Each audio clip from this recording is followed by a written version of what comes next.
All right, good morning, everybody. We are doing a special outside class today. And unfortunately, I know some of you guys were probably on here for agent safety. Brenda Wise was unfortunately not able to make it out today. So we did a last minute switch up to be red flags in real estate.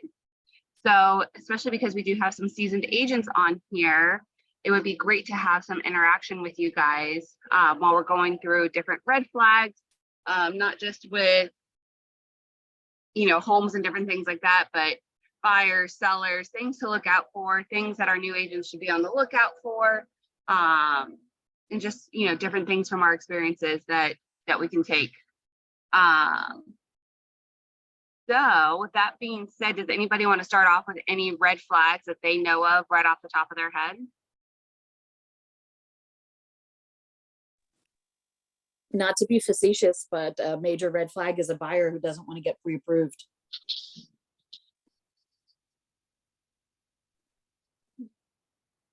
Good point. I can't hear anybody. Oh no.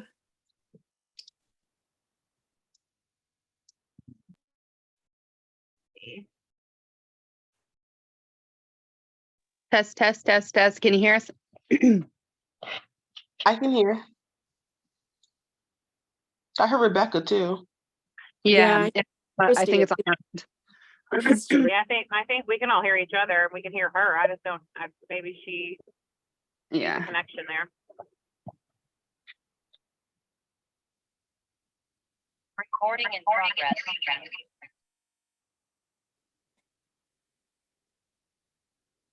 All right, hopefully I can hear you guys now that I got you on my phone.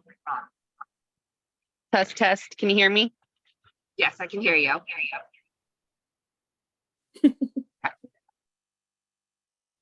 So Rebecca, today. ooh, we have a little bit of an echo. If you want to move your phone away. You probably just need to mute one of the devices, Jordan, if you have two up.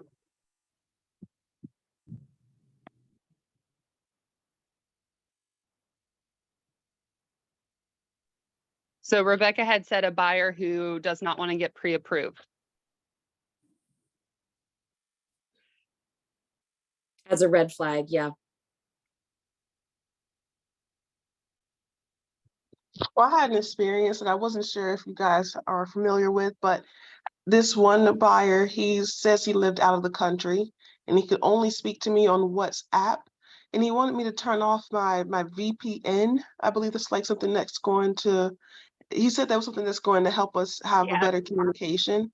So I was Do wondering not if you talk guys to ever- anybody that tells you to only talk on WhatsApp. You are correct. That is a huge red flag. Do not speak to them. They are trying to get your money. It's I been thought going so. on for about 2 years. But you are correct. Do not speak to anybody on WhatsApp. And then I didn't hear what the rest of what you said after that because it was going in and out for me. Oh, no, that was basically the gist of it. He was just asking me to turn off my VPN so we can have, we can actually talk because our signals was getting mixed up. And yeah, from there I was just like, this is not real. It just feels very scammy.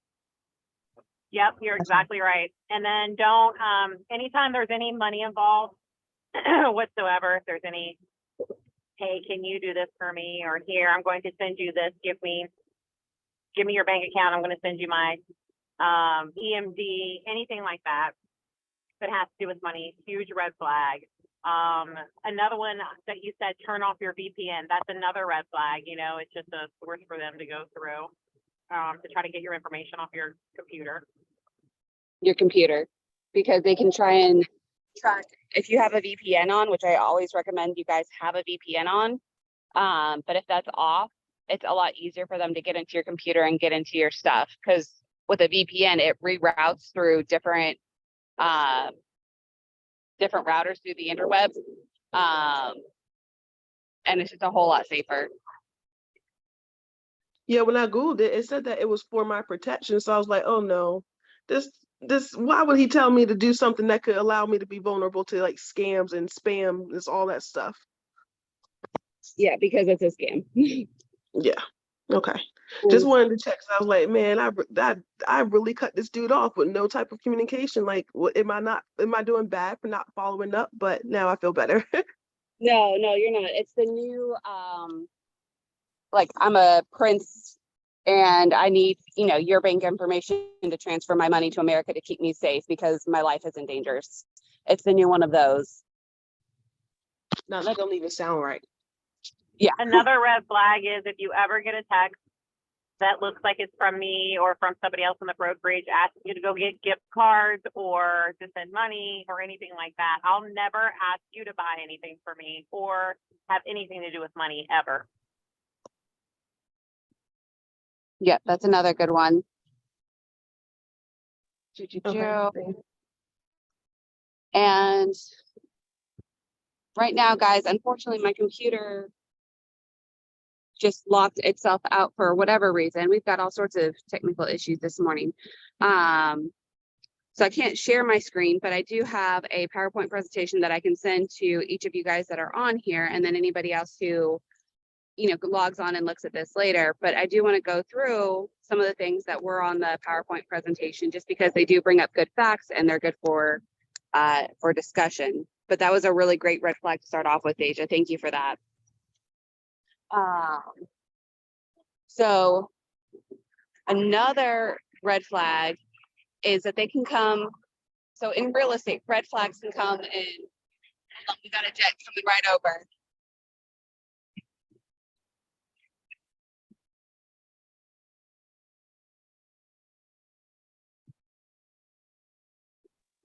Hey, Joe, we can't hear you anymore. She was muting herself because there were jets coming over top of her. All right. Gotcha. Sorry. We've got jets, we've got lawn guys, all sorts of fun things happening out here this morning.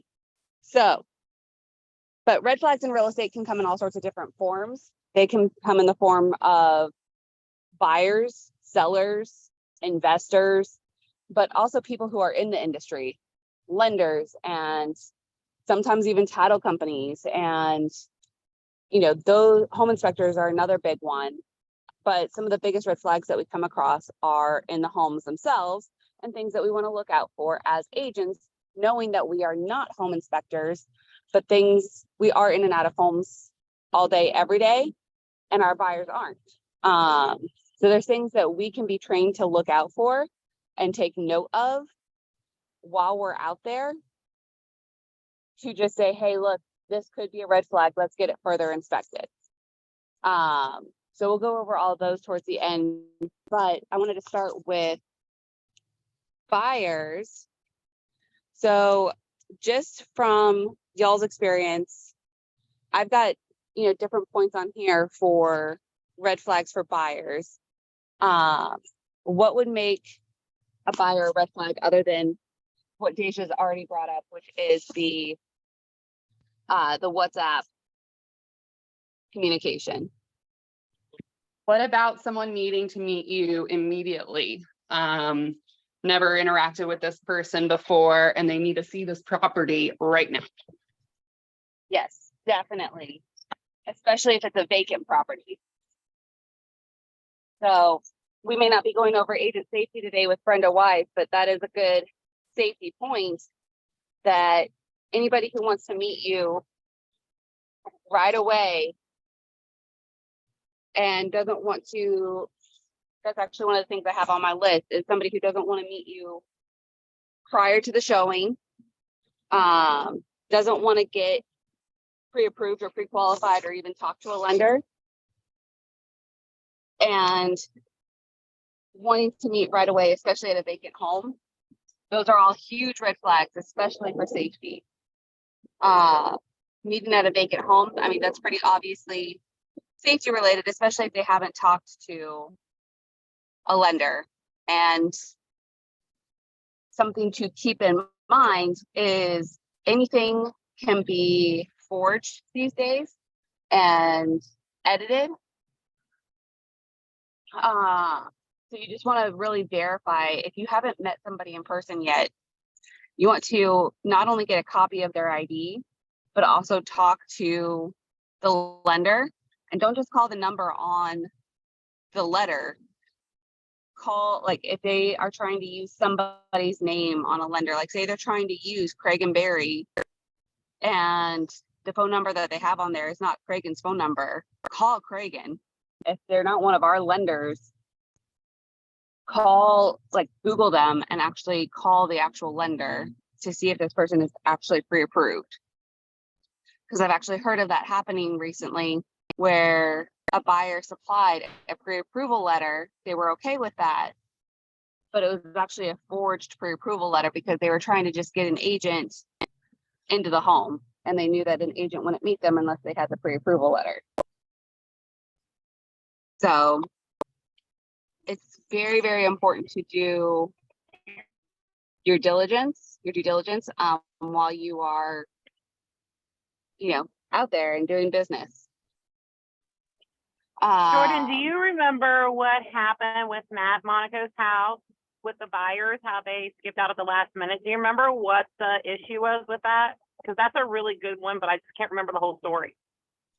So he doesn't even know why they were playing that game. So what happened was these buyers were under contract with, and this guy is a top producing agent. Like, almost 20 million a year is his average. And he had his personal house listed for sale and was contingent. So a house he was buying was contingent on him selling his personal house. Sounds easy enough, pretty straightforward. We do it all the time. His house went under contract. His personal house went under contract. He did everything he was supposed to do, and, called and verified and did all the things. Turns out this buyer was never legit in the first place. Why they wasted everybody's time, and they didn't find out this buyer wasn't legit until like a week or so before closing, like just a couple days. Yeah, right when they went to get the clear to close. Yeah. And all of a sudden, this buyer's not legit. They weren't real. I think they had used a false identity. Hold on, there's another jet. They must be trading today. Yeah, they said it was like a false identity. I'm not sure how the lenders didn't catch it for whatever reason, but I think they were spoofing on who the lender was. They were supplying documents that were forged and not correct. I mean, it was crazy, but what it did do was it cost him money, because then he had to put his home back on the market. He already had another home that was contingent, not really contingent. He was under contract, but was contingent on him buying or selling this home. He wanted to put the money towards it. And so he was caught in like a double contract. It was bad. Yep. It was one of those 1 million plus listings. So those moved slower. So it took them a while to get back under contract. They had done an early possession on the house they were buying. And so they had to keep doing the early possession. It ended up costing them over $40,000 in losses. So between which is awful. So that goes back to, calling the lender, making sure that this is, a legit person, talking to the lender directly as opposed to, just the 800 number. And another one, Jordan, I was thinking, I've had this happen, is that we've had a few people try to say they're going to buy a home with crypto.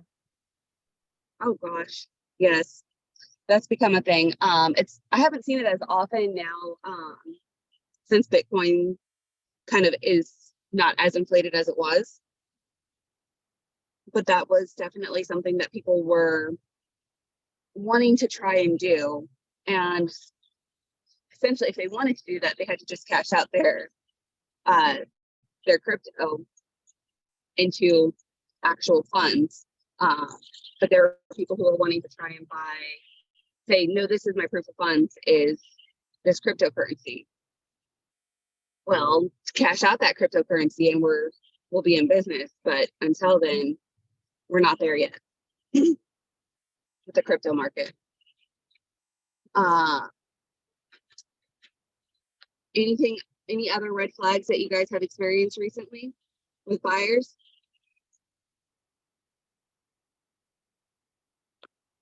All right. I So always say a red flag is really, you know, if you have a buyer or a seller wanting to get too personal. 100%. I actually was going to say I had an internet lead come through that I was on the phone with her for about 30 minutes, and only maybe 3 minutes of that was really talking about real estate. And it was not for lack of trying on my part. I feel like I'm pretty good at controlling a conversation normally. But this woman was telling me that she was psychic, that she's actually a member of the cult that's at the oceanfront. Which is why she was wanting to move here. She could talk to ghosts, and I would be like, great, so glad that you can do that. Let's talk about how many bedrooms you need. And she would ignore my question and then just start talking about her house in Florida that she's going to sell. And she would just completely disregard all of the things that I said. And so 15 minutes of that was actually me trying to get her off the phone, because I was very clearly, she was asking questions about just like what's in the area and that kind of thing, which is not necessarily a red flag. But when the person is so flighty and won't acknowledge the questions you're asking, it was just a very uncomfortable thing. And the reality is, if I can't get her to focus even on these couple questions of, how many bedrooms, this and that, like what's your price range, then the whole transaction, even if I could get her under contract, was just going to be scary. yeah, absolutely. And that was another red flag for both buyers and sellers that I had is, you want to make sure that they are contacting you during business hours. If they are only wanting to talk to you late at night, that's another red flag. And if they are spending more time, like you said, Christy, talking more personal stuff than business stuff, there's definitely some people out there. There's lonely people who they know that real estate agents will talk to them because, we want to make stuff happen for them. So they will, they'll do what they need to do, or that not them. They will try to do what we think they want us, what we want them to do, to try and, someone seen is getting a picture of it. I love Yeah, I think that it's not always sinister. Like, it's not always necessarily a sinister thing. Some people, I think that's a good point, are just lonely. And so I have had a buyer before that I probably showed maybe 10 properties to, and I had truthfully gotten her from another agent in our office who had probably shown her 20 before that. And the houses were always correct. They were what she needed. They were in her price range. She was truly pre-approved. We had talked to the lender. Everything was legitimate except for her actual desire to purchase. And when push came to shove, she really, you take her into the house and she really just wanted to talk. She was an older woman, lived by herself. And I really do think that this was her way of having some human interaction. And that's not to say that that is sinister at all, but it's also not, it's not legitimate. And she needs to find that connection somewhere else. Yes, definitely. I've seen the same thing with sellers, especially the elderly, because they do just get lonely. Now, of course, always take caution, because even though some people might just seem lonely, sometimes it is sinister. So you just always have to have your wits about you. But definitely, it definitely happens. And they know that we talk to people for a living, so they want to talk. All right, let me see here.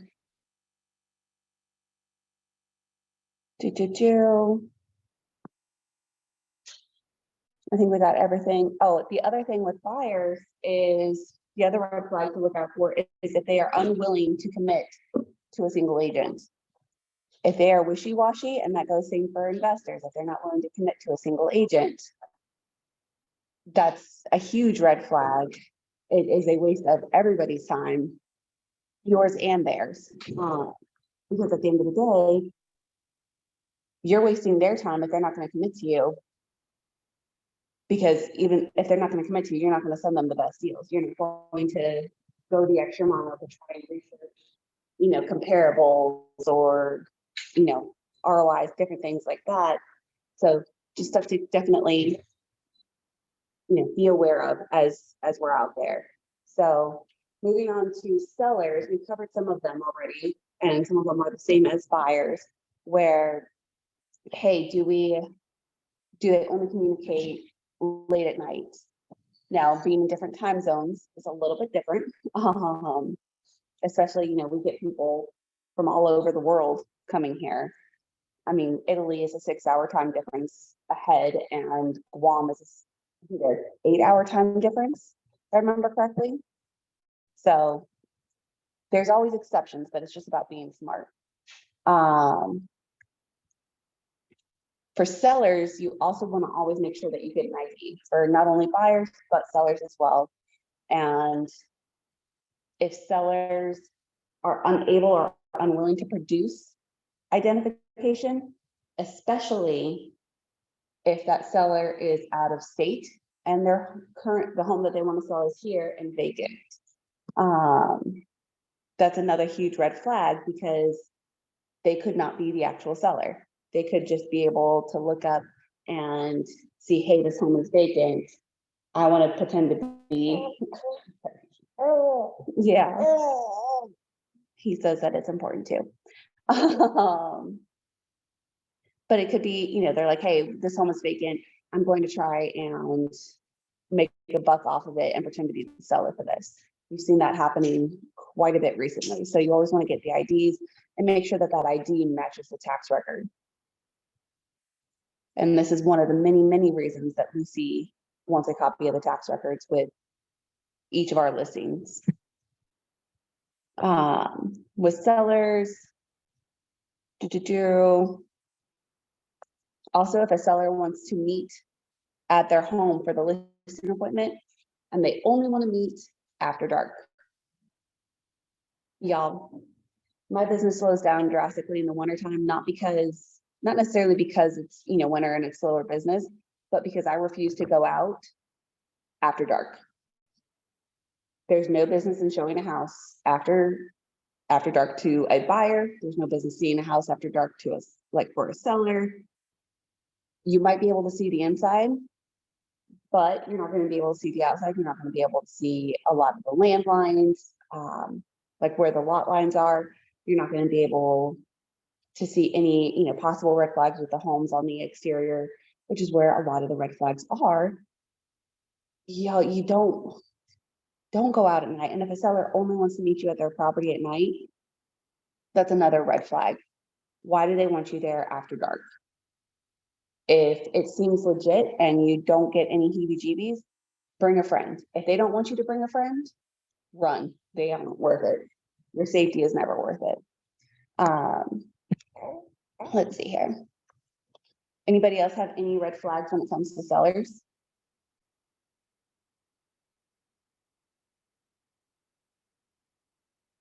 Okay. If you're dealing with someone who is reluctant to pull their listing off of like Zillow for sale by owner or something like that, after you've had like quite a few conversations, you just need to really understand, is it because they genuinely keep forgetting or what's going on? Yeah. Yep. That's another good one. Especially if you are doing a lot of for sale by owners or trying to do the for sale by owner conversion. Keeping those guys in control, like being in control of those guys, can be difficult sometimes.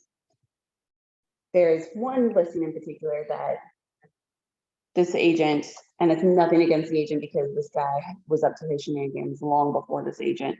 But it's constantly being reduced, constantly being increased, and it's just in increments that make no sense. Like he would increase it by $100 every week. And this poor listing agent was going through and doing it. So do you guys know which listing I'm talking about? Christy, I'm sure you do. Yeah, I for sure do. And also I want to say that there's also that same seller so sometimes when you see that a house has been for sale by owner for years and years, and it seems like a too good to be true scenario, ask someone in the office about and it's on Head of River. And it's on what I'm talking about. No, but if it seems too good to be true, come and talk to one of the agents in the office that have been around for a second, because I've only been around for 3 years and I already know. And I say that because when you get some of these people on the phone, it seems like they're just waiting for the perfect listing agent to come along, and here you are, their savior. And, you know, they'll sign with you, but you need to get the photos taken first. Don't do that. like the one on Atlantic Ave that's been on the market for years and years and years, and keeps trying to get professional photos taken by agents without signing a listing agreement. It's a $2 million house. It's very appealing until it's not, until you spend several $100s on photos without a commitment from them, which is another thing. Don't do listing photos, especially if you are, you know, if you're like me or Christy or Rebecca, Deja, I'm not sure how you do it, but you know, we always get professional listing photos, but I never get professional listing photos until I have that listing agreement signed, sealed, and ready to go. Agreed. For that very Could reason. agree with you more about that. I'm curious about this house in the Atlantic, but I've never had that happen. But I also put a caveat in there that if for any you know, I pay for it's part of the marketing. I pay for the listing photos. And if they cancel the contract on me, that money is refunded to me from the seller. I like to add that little caveat, depending on the relationship that I have with the seller. Yeah, that's a good caveat to have. How do you make them pay it though, would be my only 2 cents on that, because in the scenario. Luckily, I've never actually had to ask anybody to pay for them. Let me think about that actually, because there was one that I should have actually, because we did a pretty big package, marketing package, and the house didn't sell. And then I ended up turning it over to somebody for rental. I didn't ask, but the seller was like 20 years old and in the Navy. So I kind of like let that one go. Lesson learned. Probably shouldn't have taken the listing in the first place, because the house was pretty, but actually like falling apart. So I've never actually had to enforce that, but I like that verbiage just to kind of get ahead, to set that expectation. And I say, you know, this is what seasoned agents do. This is what professionals do. You might find somebody who will go ahead. You know, I've never had to take the conversation this far, but yeah, no, I would not hire somebody to take those photos until that listing agreement is signed. That's wild. Yeah. Yes. Yeah. And then as far as, you know, Christy, to answer your question, how you would make them pay, at the end of the day, you probably couldn't, because your reputation is worth more than the couple $100s that you spent for photos. Yeah. Right. Exactly. And So I think I was saying, as she because I was still thinking of Shicey McShyster down the way. Yeah. And so, You can always call me and I will try. I've gotten it before. Like, it's one of my favorite things is to scare the heck out of these sellers who are trying to be shady. If anything, I'll put them through the ringer so much they won't do it to somebody else. I'll tell you that. So, you know, leave your reputation where it's at, but hand them over. I'm happy to attack, That's why we for got lack of a better word. That's why we've got The other thing though that this reminded me of was, not that it's a red flag, but it is something to look out for. And we have had so many people try to go to the cops and get them to find the people that do this, and they just won't. Even Gene tried.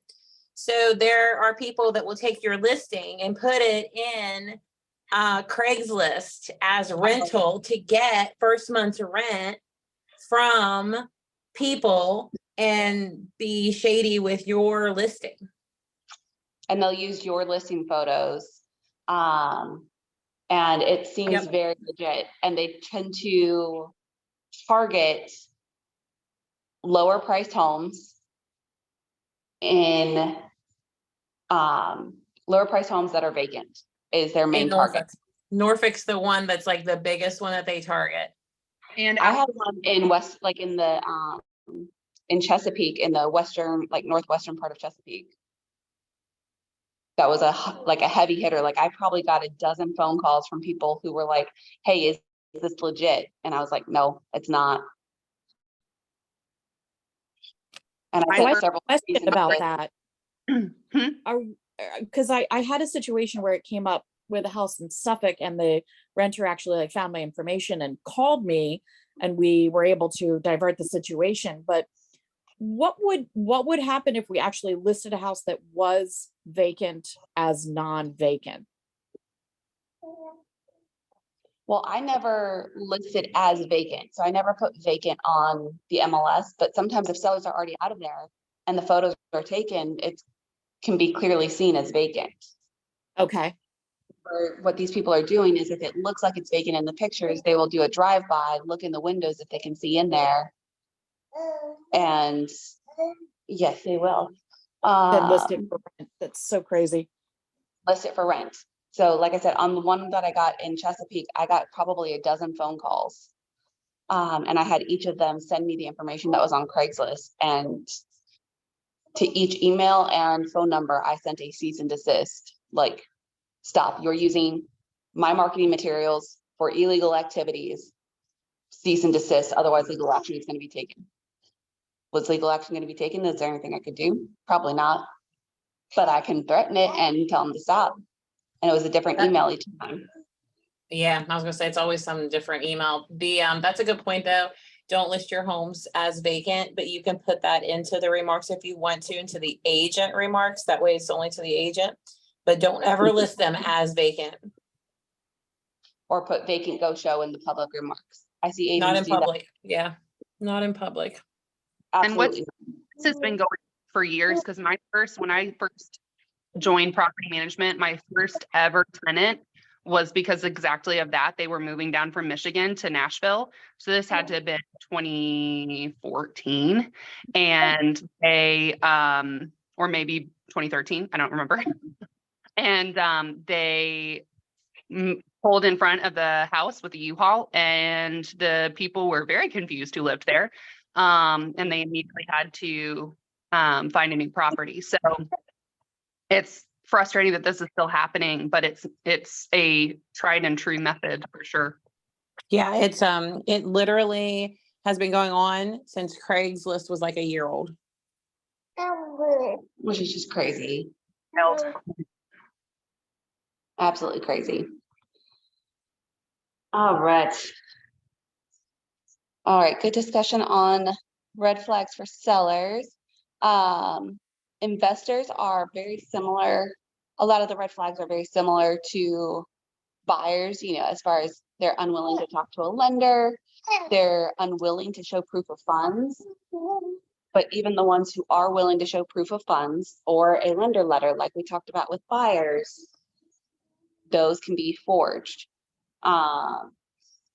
Also, investors who insist on writing cash offers when in fact it is a hard money loan. So this is another big red flag that you just want to be aware of. If somebody is getting a hard money loan, it's not cash.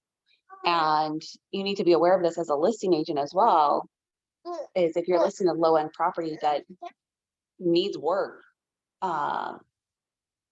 it's not cash. Hard money is never cash, because they can deny the hard money loan up until the day of closing. And I've actually had that happen where it was a mentee of mine, and they had a property listed. They went through everything, and last minute, the hard money lender was like, nope, I don't like this deal anymore. We're not going through with it. Loan denied. So That's another huge red flag. And when you're the buyer's agent with an investor like that, you want to protect them by giving them that out, where if the hard money lender says, nope, no go, because it's a financing contingency. If it's marked as cash, I mean, if you don't have the cash at the end of the day, you don't have the cash either, but the contingency, the financing contingency is better protection for your investor as a buyer. And then as a listing agent, it's a better way to prepare your seller where they don't think that it's just cash in the bank at the end of the day and they're going through with it no matter what, because that's not the case. And some hard money lenders will even require repairs. So if they do a home inspection, the hard money lender often wants to see that because they're not a typical lender. And they might require repairs before, or try and request repairs before they can, feel comfortable going through with the deal. So just things to look out for on the investor side.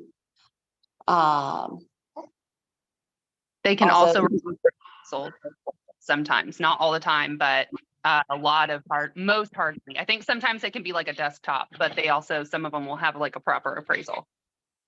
Yes. Yep. Most of them want that. Same thing with buyers is they're unwilling to meet prior to a showing, unwilling to commit to a single agent. Why are you going to waste your time if they're not willing to commit to you? And why are they wasting their time dragging different people around instead of just calling one person? Because dragging so many different people around, none of those agents are going to want to get them the best deal. Communicating only during non-business hours. If it's an investor, they're a business person, they should be communicating during business hours. Point blank, period. And when an investor, it's a new investor, when they try to tell you, hey, tell me if this is a good deal or not, instead of having their own calculations. Your job as an investor's agent is to find property, to let them know what what you think the house is comped at currently. And in today's market, if it was updated, the range that it could go up to potentially. But that's it. You're not supposed to be calculating, it needs, $15,000 of flooring, it needs this, that, and the other. That is their job. That is part of their job. That is part of why they get paid, $50,000 plus per flip, is not only the time and energy when it's going, but the time and energy that it takes to put into their calculations. Any good and seasoned investor is going to have their own calculations. They're going to have their own spreadsheet as far as average costs and what sort of high end or low end appliances or carpet or flooring that they like to put in, because those prices can vary greatly. Does this investor do laminate, or do they do granite, or do they do quartz? Do they do LVP, or are they going to do a vinyl overlay for flooring? Or are they going to do carpet? What does this investor do? That's not your job to determine. That is their job. So somebody who is like, is this a good deal? You give them the numbers and you say, calculate it yourself. If somebody wants to say, make you say if it's a good deal or not, then all of a sudden you're like, yeah, based on, what I would do, this is a good deal. They can then come back and say, well, you said it was a good deal and now I'm not going to make my money back or make how much I wanted. And this is all your fault. Remove yourself. And don't from calculate their ROI ever. Never, ever, ever calculate their ROI for them. No, that's their job. That is 100% their job. And I mean, Thomasina, any good investor is going to have their own calculations anyway. Just like we have a spreadsheet for seller net sheet, they've got a spreadsheet for, for ROI. All you got to do is give them the comps. So that's a big one for investors.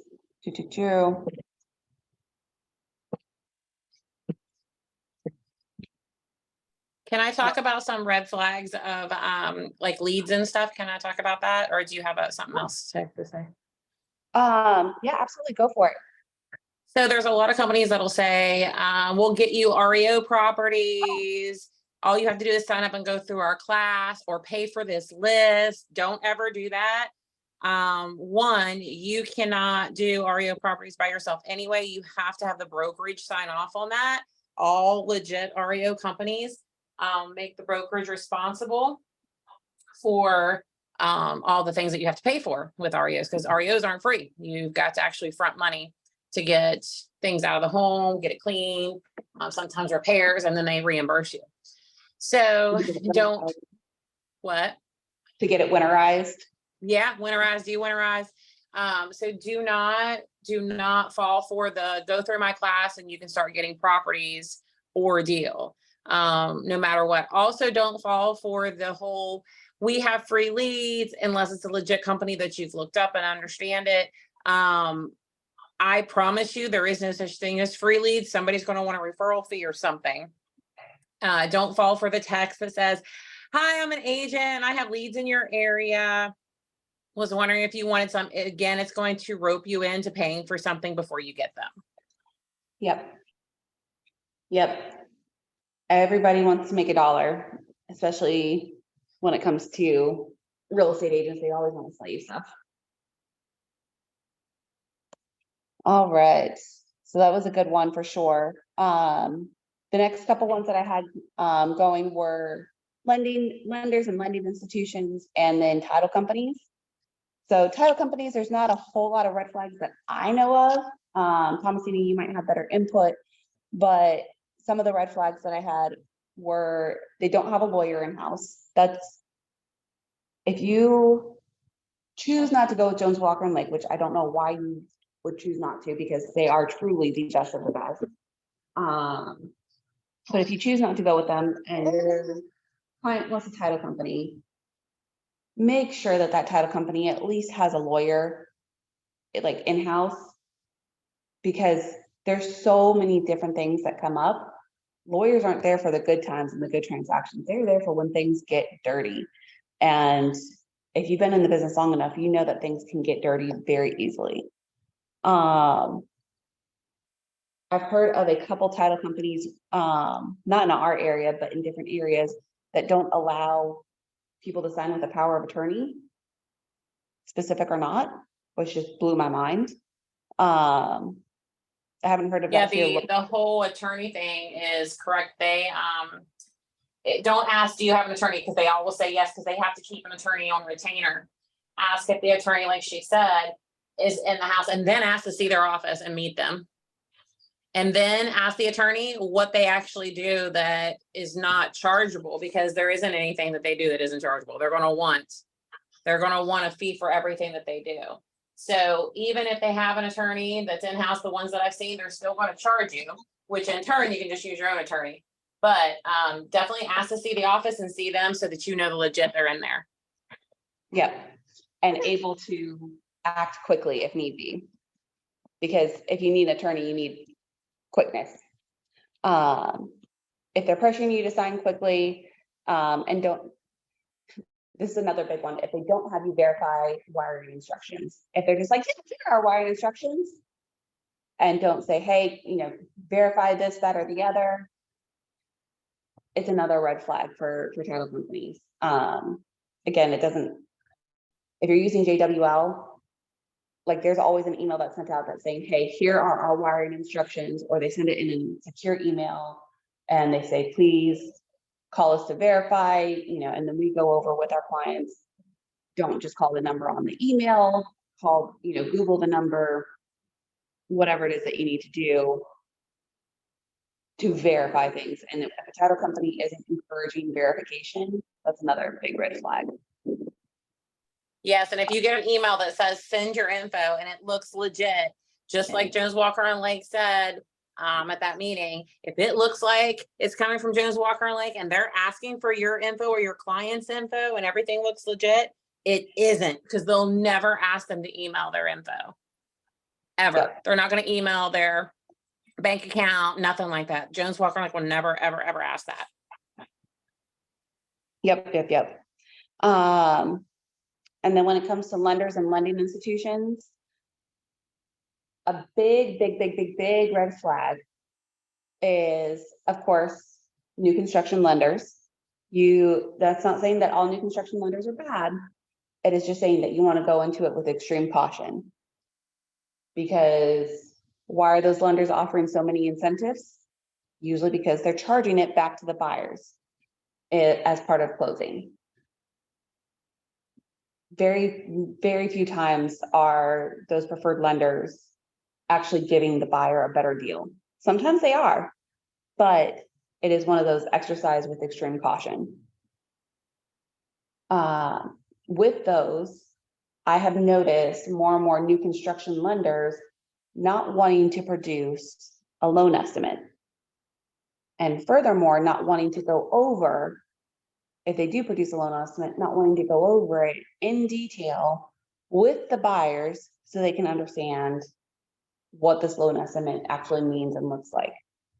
So, and this isn't just with new construction, it's just where I have seen it more recently. But if any lender is not willing to produce a loan estimate and is not willing to go over that loan estimate with you or your buyers, that is a huge red flag. What are they hiding? Because that loan estimate is going to disclose everything.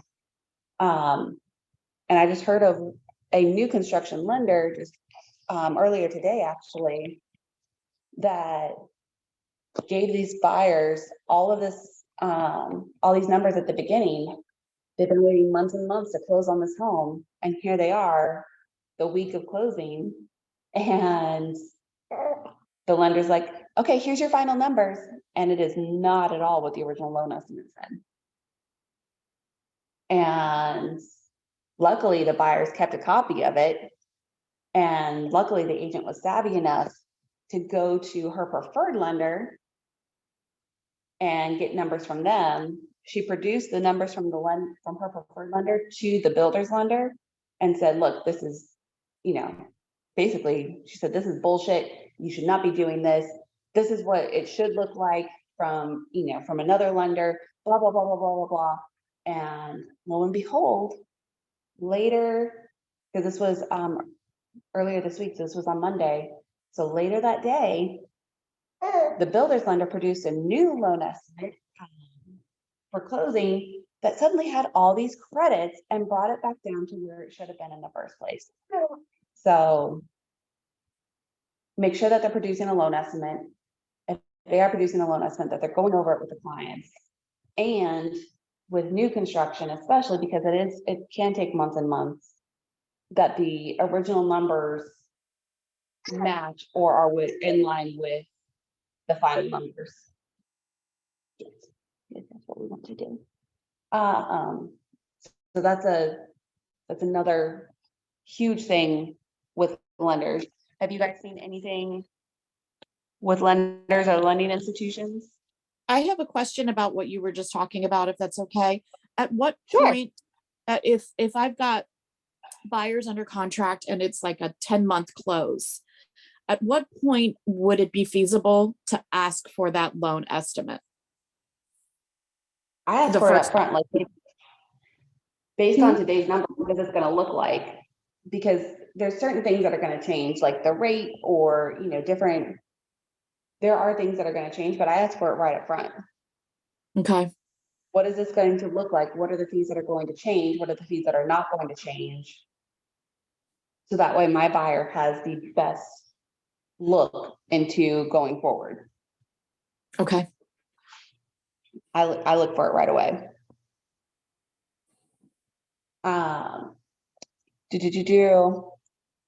Anything else? I've got a couple other ones on lenders, unless somebody's got something else. So another big red flag for lenders is, I saw this happen earlier this year, where a lender did not do a verification of employment. They issued a pre-approval letter without doing a verification of employment. So they just took a buyer's word on you know, yeah, I make this much. Yeah, I do this. Didn't verify employment, didn't verify income. And come to find out, when they finally went to go do that a week before closing, this buyer didn't qualify because what they made, quote unquote, was not accurate. And it was what they made that, like, in the week that they that the lender asked. It might have been what they made that week because of it was a tip structure and she got paid cash under the table. So yeah, she got paid cash this much, but that's not verifiable and it's not consistent.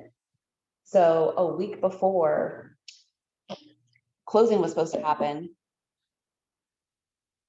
this loan was denied because the buyer didn't make everything and the lender didn't verify it. So if the lender's not verifying employment and verifying income immediately, but even before issuing a pre-approval, that's another red flag to look out for. Also, if they ask the buyer or the realtor to quote unquote leave out information. So if it is a VA or FHA buyer and they want to use their VA loan to buy an investment property, they can do that-ish. They can do it if they are buying a duplex, triplex, quadplex, and living in one of the units themselves. So they have to state that they are going to live in a unit themselves. If a lender is saying, like, if that buyer really has no intention of living in a unit or making any part of that property their primary residence for VA or FHA, and the lender knows that and says, okay, just tell me you do, but we all know that you're not really going to. That's another red flag. We want to keep everything above board for your license, the lender's license, and really the best interest of your buyers, so that way they aren't committing fraud, because that's what it is at the end of the day. So does anybody else have anything? Does that spark anything for anybody else? Yes. So one of the things that is happening right now is, and I mean, I've been doing it for years, but I do it correctly. So you can have joint ventures with the lending companies, right?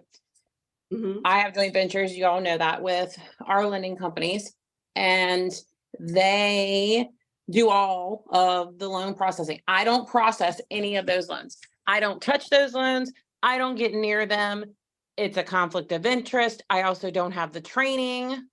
I'm not skilled to do that, right? What's happening now are other brokerages are doing the same thing that I've been doing, and they are getting greedy and they don't want to pay a true lender, a good lender, to be the lender, and they're doing the lending themselves. Good Yeah. gracious. We just had one last week. No, last month, sorry. Last month. We had one last month and it was awful. Same thing. And it was the same thing you just said. They didn't verify the employment. And then they told us we didn't verify employment because I was doing this as a favor to this guy's boss, is what she said. And so I didn't think I need to verify employment. Like, okay, all right. First of all, you shouldn't even say that. But yeah, like the brokerages are now trying to do it themselves, and they're all going to get caught. It's going to be a huge RESPA violation because they're not skilled to do it. Just because they pass the test doesn't mean they have the skill set. Oh my goodness, that's terrifying. And it doesn't help anybody. It just gives more of a bad name to our industry than what it already has. Crazy, crazy, crazy. So I hate that we even have to go through all of these red flags, especially with fellow people in the industry, but this is all real stuff that happens, you know, stories that we've heard or experiences that we've had. And it's a little insane that we have to go through and do this.